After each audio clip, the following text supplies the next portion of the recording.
In the specialized circles, this is referred to by the acronym quote F. Fair fight from FireTight.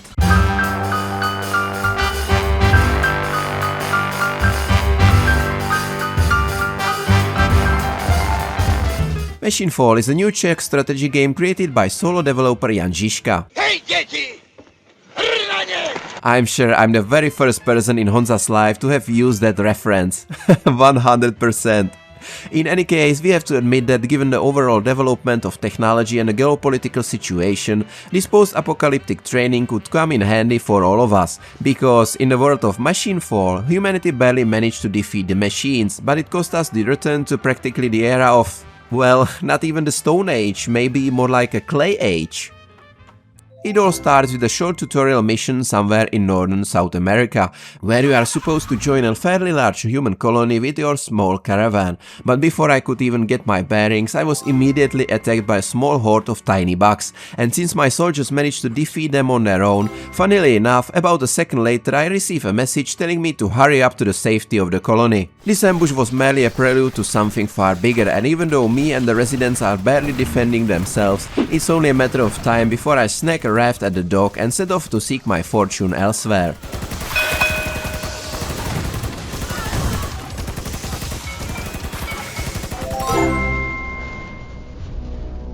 And that means literally anywhere, since the game map spans the entire world. To no one's surprise, I chose an area roughly between Munich and Prague and started my own colony. So far, I have no idea what the actual goal of the game is, whether it's to reconquer the entire planet or something else, but for now, I'm just following the tasks from the tech tree, and I'm glad that everything is explained in detail. Having some individual missions or even a short campaign certainly wouldn't hurt, since choosing a location is unfortunately where the narrative ends. There is an option to play with all technologies unlocked right away, but that just skips the learning process, nothing more. A few hours later, however, I discovered that this isn't entirely true. There is a story of sorts, because when I defeated the first mini-boss at the end of my Stone Age era, another short cutscene played, suggesting that we should learn from the past events. Wait, hold on. Humanity and learning in the same sentence?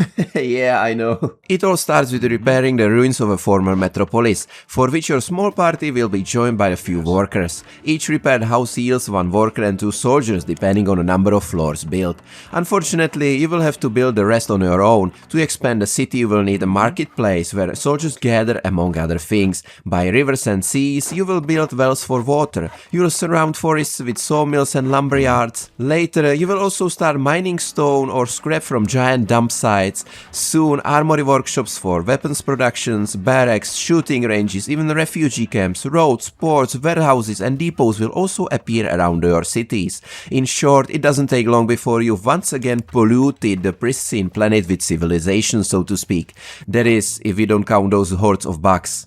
Which, by the way, was the reason why I gave up on my first attempt between Munich and Prague after about an hour and a half. Sure, the fundamental mistake was splitting the colony right at the start and rushing to build 2 cities at once, and of course I was mostly playing in a I really have no idea what I'm doing style. And to be honest, starting right in the middle of Europe isn't the best idea either. But the main reason my mission failed was plain and simple those stupid bugs. As soon as I killed one horde coming from Italy, another horde was already bearing down on me from Hungary, France or Denmark. I wouldn't call it a rage quit, more like I'm really not in the mood for this. So I went to sleep promising myself I would try again tomorrow, maybe on the British Isles, where it might actually be a bit more manageable. And sure enough, it is. For one thing, I already knew roughly enough what I was doing, and for another, London is a damn big city, so after just 2 minutes I had about twice as many workers that I needed, and a good half of them spent most of their time just hanging around on the boulevards. And even though I was reluctant at first because of my negative experience from the previous attempt, I very quickly expanded north toward Manchester, Liverpool and eventually even Glasgow. So I successfully made my way all the way to the Iron Age, where I encountered my first boss, the worm you saw in the intro of this review.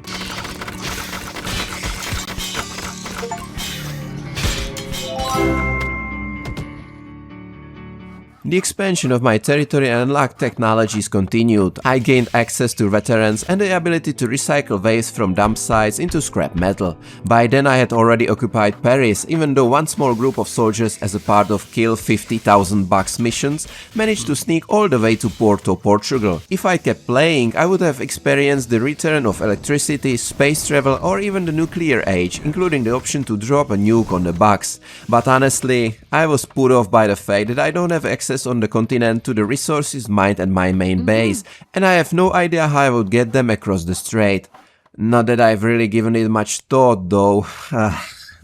Give me a second. 2 hours later. Okay, I was just being stupid. Of course it's possible, and I proved it right in the first minute. So, unexpectedly, I ended up playing for another hour and a half and managed to make it all the way to the plastic age, where I can finally equip my soldiers with something worth having. Submachine guns, explosives, and most importantly, tanks. I just had to sail all the way to America to do it and set up a colony there.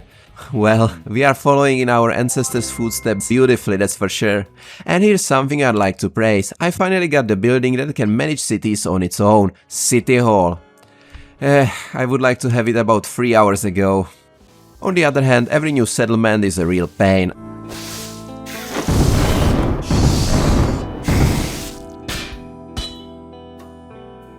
I fix up the houses, build a market, a couple of wells, hire a few lumberjacks, and if things go well, a warehouse and some quarries, and then I forget all about that place. Starting from scratch every time in a way doesn't do it for me, especially when the Bucks shows up and I have to start from scratch all over again.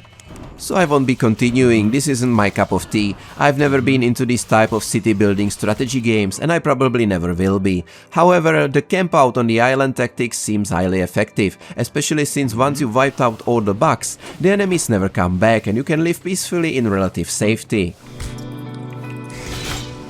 What is it? Okay. All right. All right.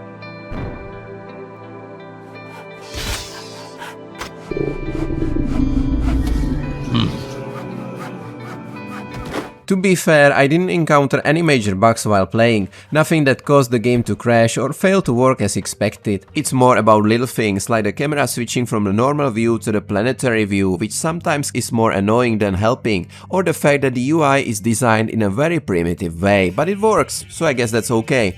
A different type of player than myself might appreciate this game, and when I look at Steam, the reviews are mostly positive. That says something too.